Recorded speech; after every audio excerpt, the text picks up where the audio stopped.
host. I bring you tips, advice, and guest stories about creating work you love. Whatever type of career or business you have or want, I want to help you find more meaning, money, and happiness. Now we are live from Hollywood.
Anne, and we've had many glitches today, and I'm finding that I'm having another one. Here we go. Okay, so Anne spent years working at the top of the corporate world, coaching executives and advising them on how to reach their goals in the workplace. She was successful, but found herself asking, is this all there is? After a truly global search with some wonderful teachers and mentors, she embraced her purpose as a spiritual healer, author, and the founder of Wisdom Soup, helping to redefine business for a spiritual age.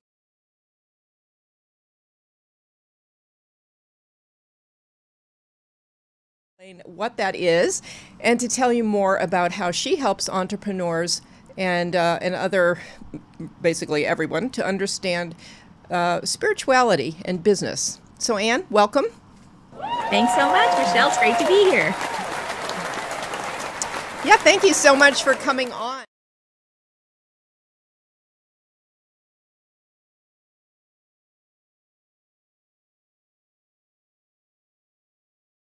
Start with some background, how what you were doing up to the point where you started this and what caused you to transition into what you're doing now. Yeah, for sure. I think it's an interesting thing that there comes in our lives a crisis point, right? There comes a point where for a lot of us, and maybe it's an illness or a divorce or a forced career change, whatever it is that sort of causes us to shake the foundations of everything that made us comfortable up until now, and makes us reevaluate. Yeah.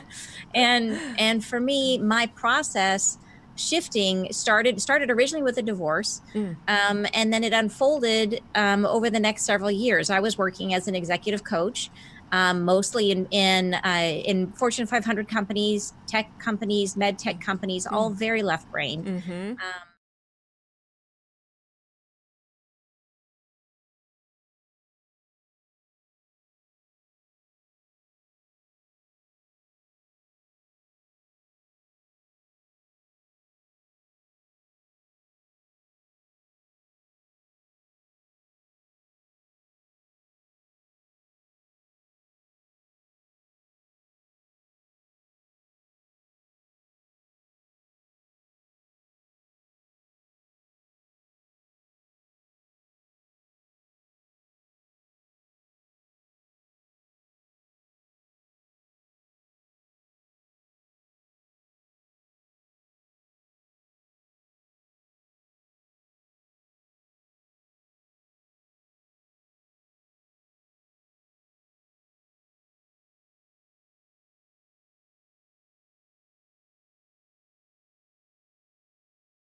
So, okay, so then what did you do at that point? How did you figure out your next move? Next steps. Well, all of it was a process. It was trying to find my way. So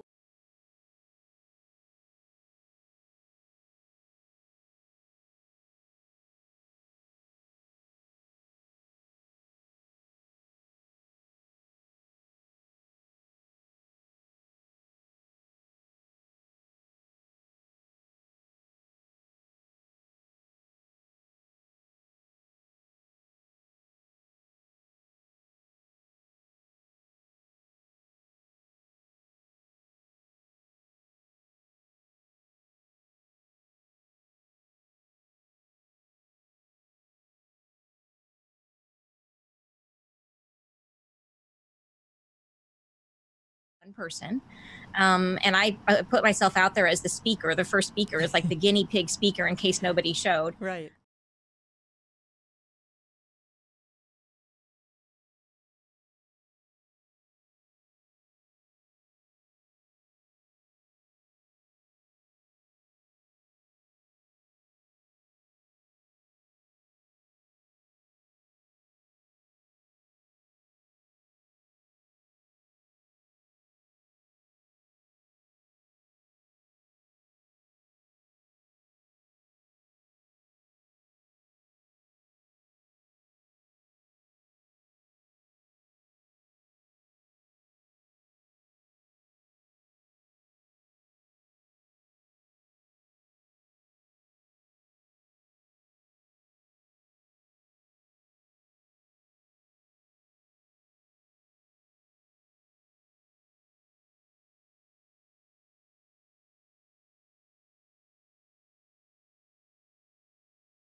That you need to find the teachers and the mentors that are going to speed up your process. Mm-hmm. So the real key though is to always be coming from that place of service of wanting to create something.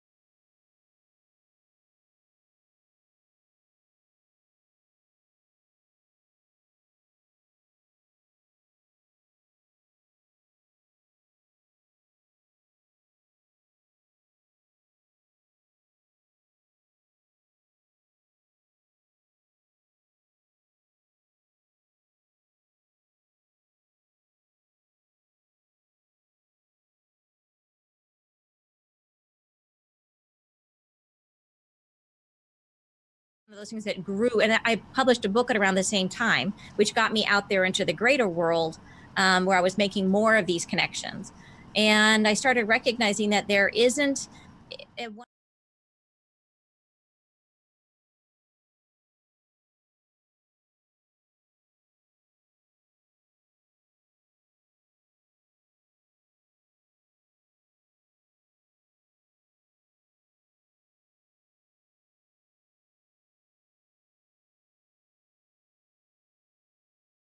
okay, I can set up a situation where it not only gives people, so it's a Wisdom Soup now is a mobile app, so it's also the community and it's a mobile app.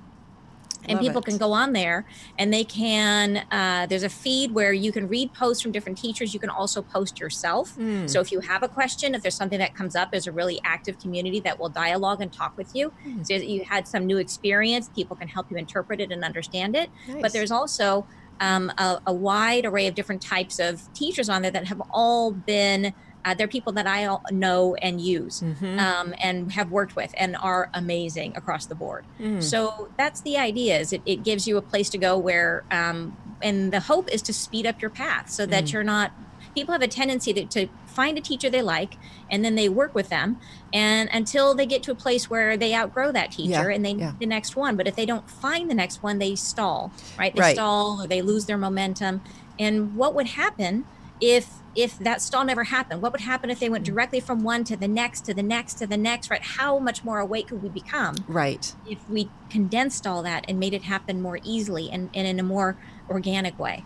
Oh, I love that. And no one person is necessarily able to offer everything you need. So it's great to have. So true. Yeah. So true. Yeah. You really do need a wide, because everybody sees it differently. They all bring something different, every teacher you work with. Right, right. And it should complement, it should all complement each other. So it's grammatically poor, but so I love that. And so anybody can download this mobile app and just jump on there and start. Can they immediately start asking questions and getting involved, or how does that work?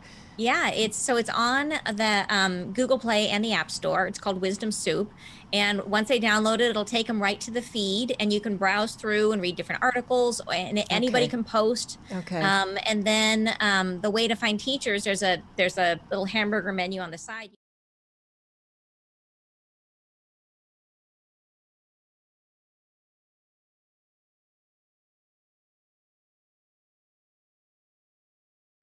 But that's the idea, is it gives you a chance to get to know the community. And the app is supported with live in-person events. So we have not only meetups in Seattle and San Diego, but we have our big annual event called the Wisdom Soup Spirit Summit, which is in August this year. And it's already, the early bird tickets are already over 40% sold out. Wow. So it's so if people are interested, they should move on and get a ticket. Okay, that's fantastic. And why don't you give us the name of your book? Yeah, the book is called Undoubtedly Awesome. Okay. And it's got a very swirly purple thing on the front, which was my, I'm not corporate anymore. Although these days I actually do still work with corporate a little bit. But it is, it's about the work I've done with soul types. Understanding your soul type and how you create and manifest in the world. So Undoubtedly Awesome, the book is about how doubt affects your creation process based on your soul type. There's 7 different soul types, and we each interact with we express our creativity and our creativity and our manifestation powers differently, and we're all susceptible to doubt in different ways. So the book gives you ways to cope with your own doubt, how to be freer of doubt in your creation process. Oh, very interesting. Okay, so these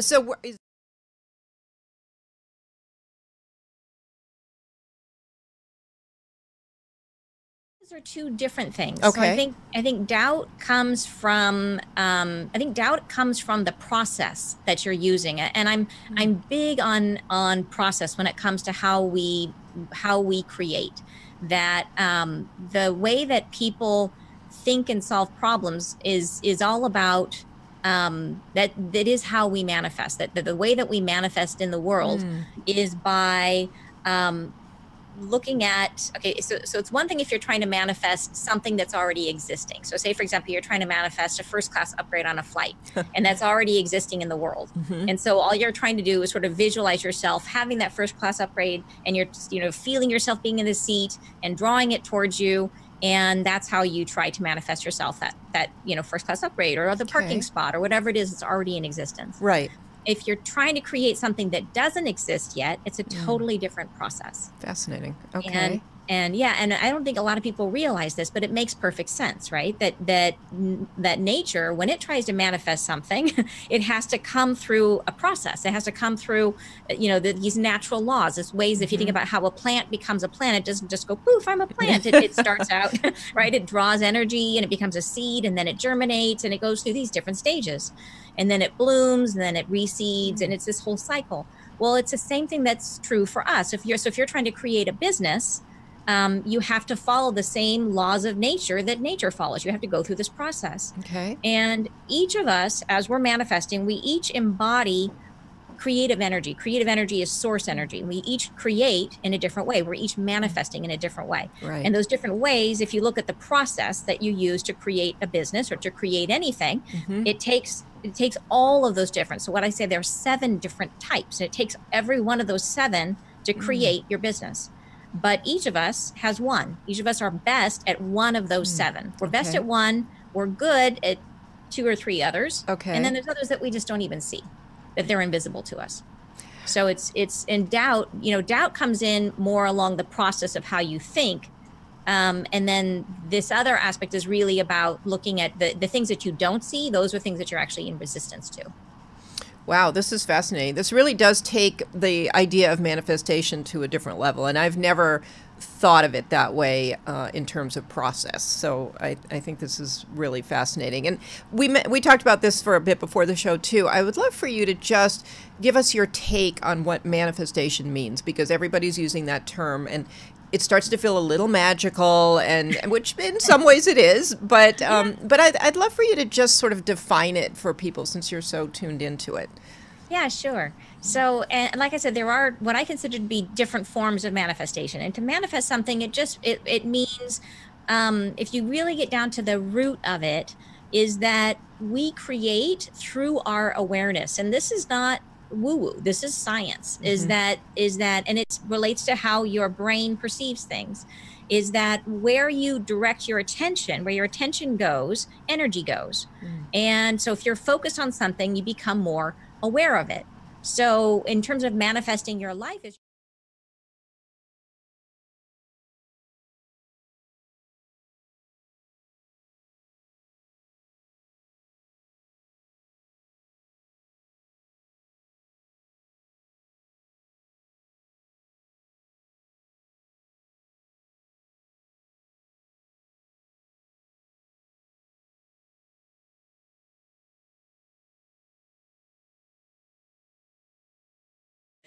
and so some of that is our perception, how we're perceiving things is manifesting. We are picking up on, and this all has to do with with our psychology and how we're built. What we focus on grows in our awareness. Right. So if we only notice the bad things, then we're manifesting more bad things in our life. That's what we're seeing. If you're focusing on the positive things, then your life becomes full of magically positive things, right?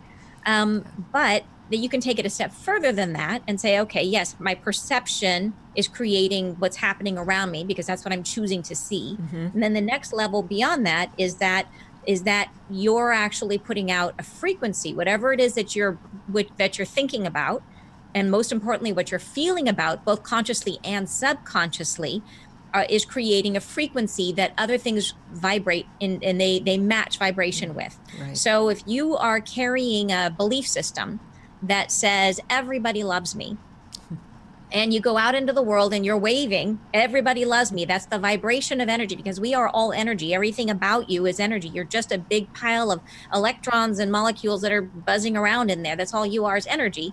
And so you're vibrating. And emotions vibrate at a measurable rate. And the feeling of everybody loves me has a specific vibration. So when you go out into the world and you're vibrating, everybody loves me, then you're going to attract people who are feeling love. And they're going to be, oh, I love her.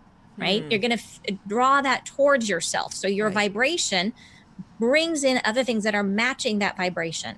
Right. Whereas if you're putting out, I feel crummy today, boy, I hate these pants, then you're going to draw that negative feelings towards yourself, right? You're going to draw on people noticing that you've got bad pants on. So or more bad pants. You might draw more bad pants into your field because you're vibrating, I've got really bad pants. So in that sense, we create our reality. And that's what happens in it's happening constantly around us and we are unaware of it. And the goal is for us to take control of that process and to make it our own, so that we then intentionally bring in the things that we want, that we become intentional creators rather than accidental creators, which is what most of us are. Right. And typically we're taught to do that by controlling our thoughts, by reaching for a more positive thought, by visualizing the things that we want as if they've already happened, and then feeling the feelings we would have. So we're sending out the vibration of the feelings that we want to have to draw that in. Right. And that's typically how we're taught to manifest. And what I'm talking about now is this whole extra layer, which is beyond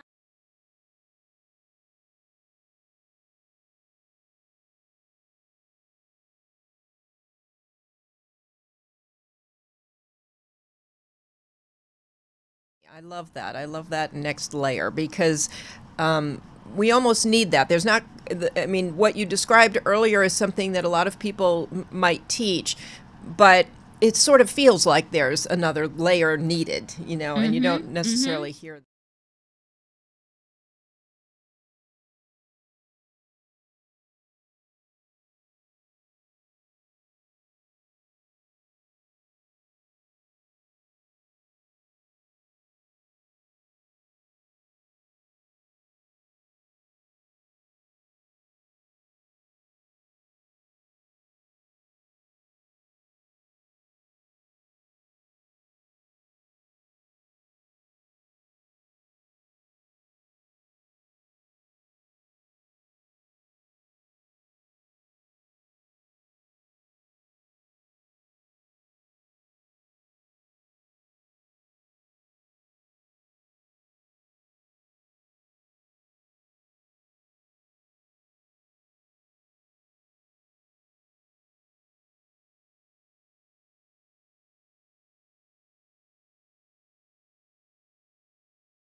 to a coach of mine yesterday about this because some things I'm very quick to decide.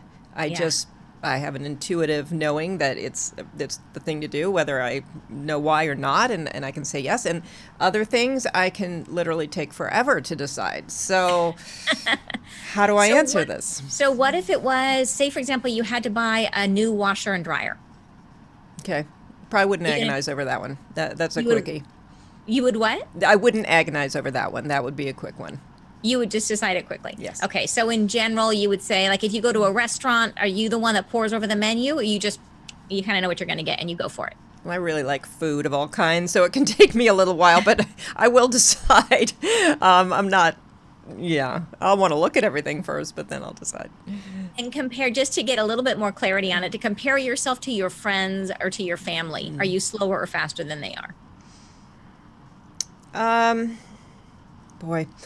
As I think about it, I think I'm pretty fast in general. I think what trips me up is when it's impacting others. Then I can vacillate and, get a little more slow with decision making if it's going to affect other people. Okay. So you're going to say fast in general. I'm going to say fast in general. Okay.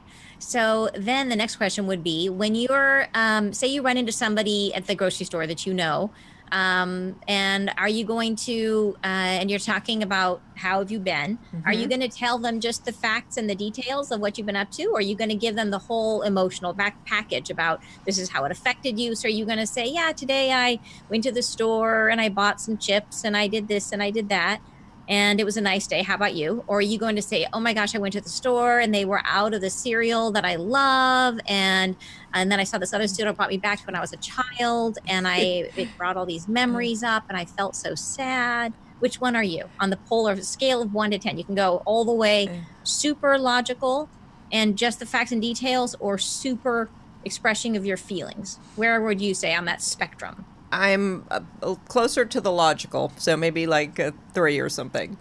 Okay. Yeah. All right, cool. So I would guess from what you're telling me that you are what I call a learning soul. Oh, I'm definitely. Okay. And what that means is that that the thing that motivates you is mastery, is becoming it's becoming good at something or learning about something for the sheer intrinsic joy of deepening your knowledge and understanding. That there's a love of learning that's innate to you. Is that true? Absolutely, 100%. Yeah. Awesome. And so what that means for you as a creator is that, so there's two different soul types that are involved in the beginning of something, of the creating of something. And one side is called the optimizers, and they are the sort of like the out of the box, like coming up with, using your tree branch as a shower curtain rod sort of ideas. And you are the more analytic and logical side of that puzzle. So you're the one that's going to say, okay, here's how we're going to analyze and understand this in such a way that we can now turn it into something useful. So the gift that you bring is being able to be as neutral, a decision maker longer than any other soul types. You stay open-minded longer than any other soul type, which allows you to make, frankly, the best decisions of anybody. That you are usually the smartest person. Sit up a little taller. Yeah. Okay. Good. And so that's because most of the other soul types will get emotionally engaged much earlier, and that skews their ability to navigate things as clearly as you do. Whereas you have a tendency to hold back and to allow more information to come in and allow things to unfold, and so you tend to see things with more clarity, which is obviously super valuable. Now, I know there's always a shadow side, though. So there is a shadow side as well. So so if we talked about my book originally, what you would find out in my book is that one of the ways that doubt might affect you is that learning souls have a higher desire for certainty, that you probably are more comfortable making a decision when you are when it's like 95% going to turn out great. So what that means is that when you make a choice, it's going to be a really good choice, but it may take you longer to make a choice. And that means that you may occasionally, the train may pass you by. Is that you could lose out on stuff because you're more comfortable staying in that place of ambiguity, that for you, if you're not certain about something, you'll just kind of hang back and wait and see what happens and just watch the landscape and see how it changes. And which might drive people in your life a little bit crazy sometimes. Yeah, interesting. Okay. Yeah. So, but what that means is that when you do make a choice, it's a really good choice. Thank you. That was really, really interesting. So, yeah. So, and what that means in the process of creating your business is that so depending on how it's unfolding and what other areas you've developed. So like I said, we all have our main genius area, and then we have several others that we've developed. Okay. So what your whole pattern looks like is going to be, we're going to have to look at all 7 areas and figure out which are the other ones you've developed, and then which are the ones you're not using, which ones are you're not expressing at all. Okay. And okay. the thing that's really beautiful about it is that the way I see this is that there are these 7 different creative energies. And hypothetically, I consider, if you think about a story that may have happened, a hypothetical idea, is that Source was wanting to understand itself better. And Source's creative power, creative energy. So in order to understand itself better, it has to compare itself to itself. So Source divided itself into 7 different pieces, 7 different types of creative energy, and gave us each one of them. And as we embody that energy, and as we learn other energies, we become closer and closer to Source. So as you're bringing in and learning to embody, learning to appreciate and understand and use all these different creative energies, you become more and more whole. And so if you're able to look at the pieces that you're not looking at, the ones that you don't see, and bring those in, then again, you're becoming more whole. You're becoming closer and closer to Source. And it also explains why it can be so fulfilling to work in a group, right? Is that if you're bringing all these different creative energies together, it's like you're recreating God, which is pretty cool.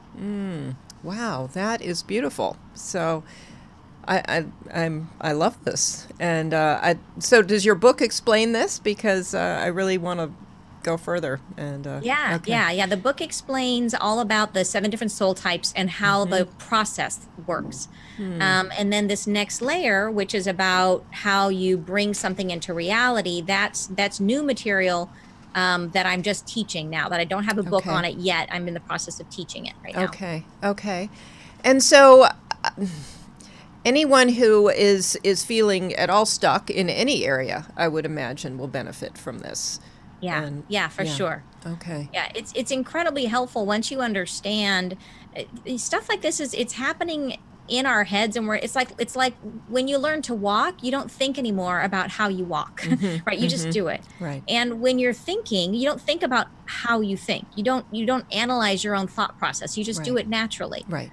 But the way that you're thinking actually impacts what you're creating. That the process that you use to consider, it has an impact on the outcome, on what it's like. I think of it as like the Play-Doh Fun Factory, that it has all those different shapes that you can put in depending. It's like an extruder, and you press the Play-Doh through it, and depending on what shape you have on there, a different thing comes out, right? Well, each of those different shapes is like a different soul type, and if depending on what shape you have, you're going to create a certain kind of Play-Doh shape on the other side. Right.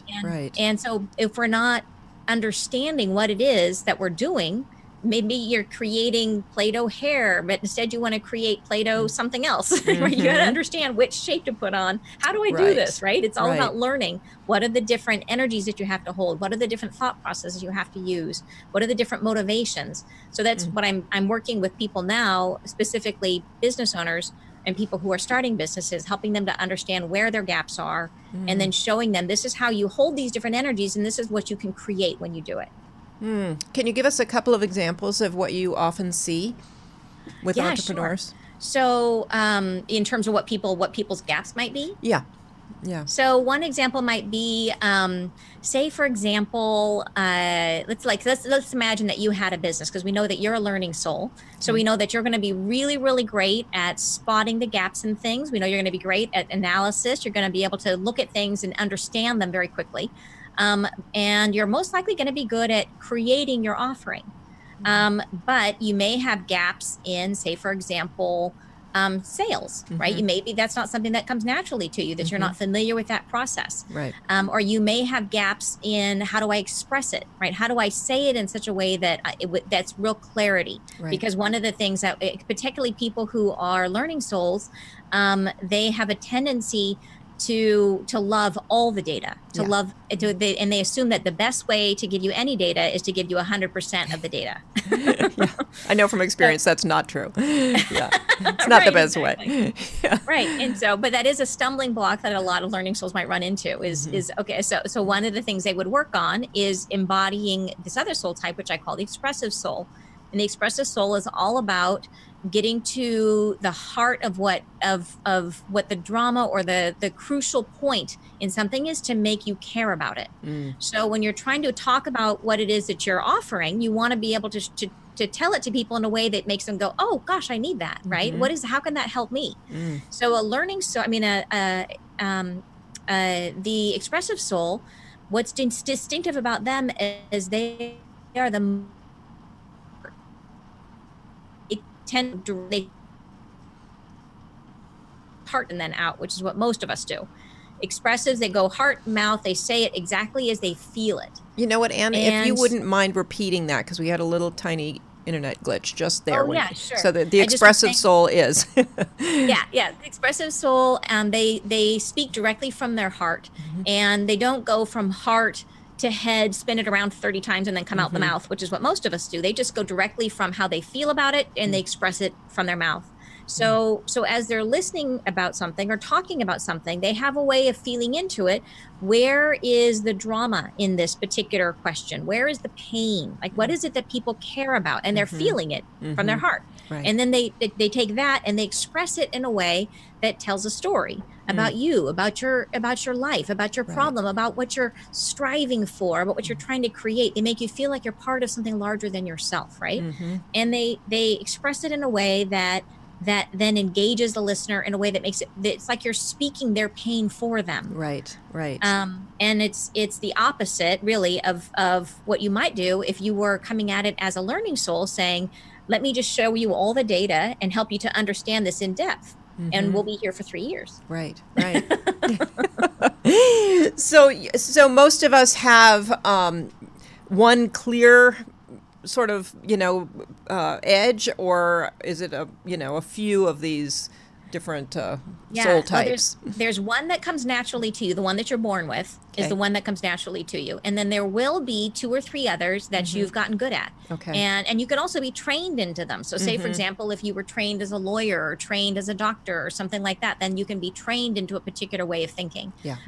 But so we all have a couple. So and if I was to go through the list, you might say, oh yeah, I recognize this one, or I recognize that one. But the interesting thing is that what you're recognizing is the behavior, but not necessarily the thought process. We almost always stick with our own thought process, but we can mimic or imitate the behavior of other soul types.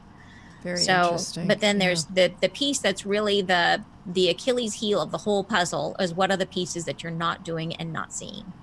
Right. And so this will help you with awareness of that, and then that will eliminate some of the resistance and some of the things that are keeping you stuck. Is that correct? Right.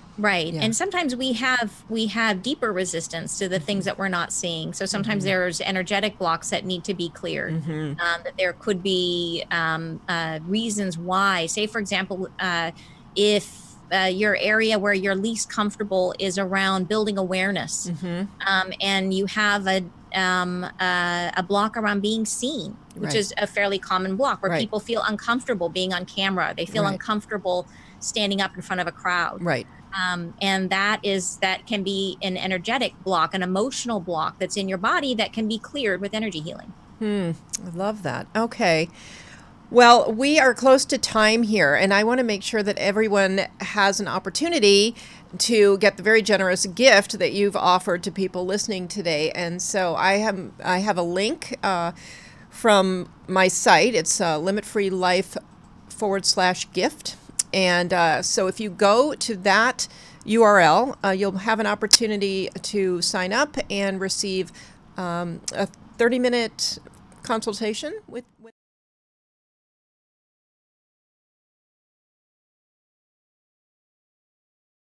or something else.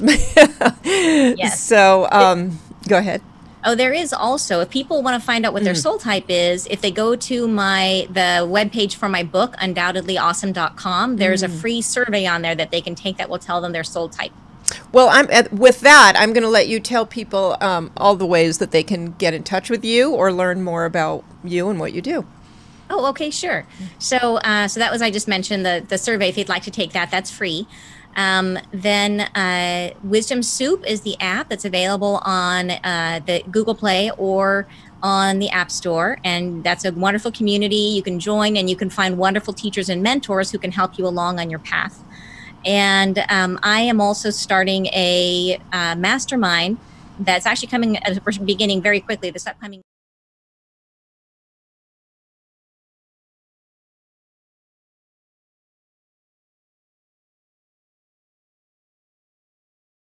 Practical hands-on workshop. You're going to come away from it not only understanding the aspects of the different soul types, these different energies and ways of manifesting that you're missing, but you're going to come away.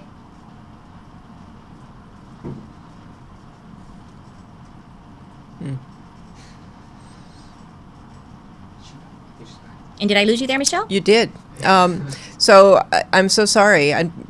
So you were saying you will come away with, and that's what we lost you. I was just saying that from it, from the mastermind, not only will you learn all of the different types of the areas that you're missing and how to create those energies, the manifesting energies that you need to learn, but I'll give you the practical steps that you need to take to ground it into the physical world to actually create it, and you'll come away from this program with those aspects of your business mostly done and dialed. Wow. Figured out and know what to do. Okay. That's fantastic. I feel like there is just a wealth of knowledge and wisdom that you have, and I would love for people to connect with you and really achieve more by working with you and taking away some of all this wisdom that you have. And it's been really fascinating and fun having you on the show. So thank you so much for joining us. And thank you. Listeners, you will be able to find the show on iTunes as a podcast and also on the Limit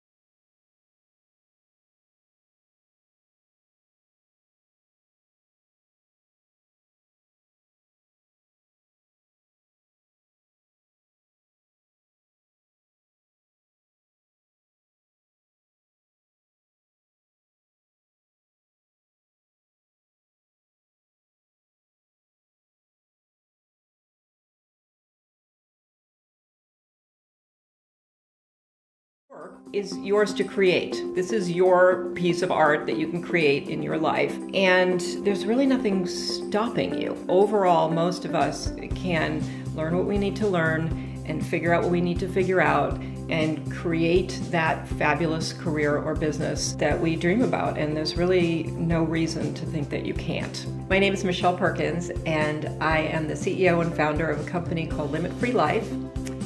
And I help men and women to make dramatic change in their lives so that they can have the fulfillment, fun, and financial prosperity that they have always wanted to find through their work.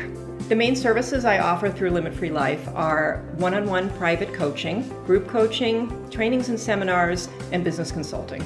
My signature service is one-on-one coaching over a period of time, 3 months, 6 months, even a year. It really allows a person to decide on an outcome that they desire, and then for us to work together to really achieve that outcome in full.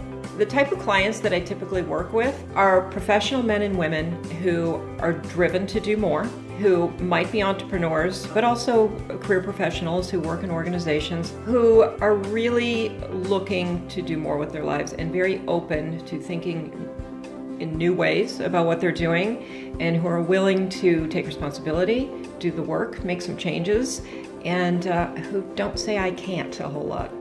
Clients up-level in a number of ways. For some, they start a business after being in the corporate world.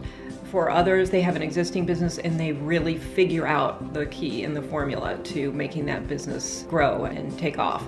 For some, it's a matter of really developing courage.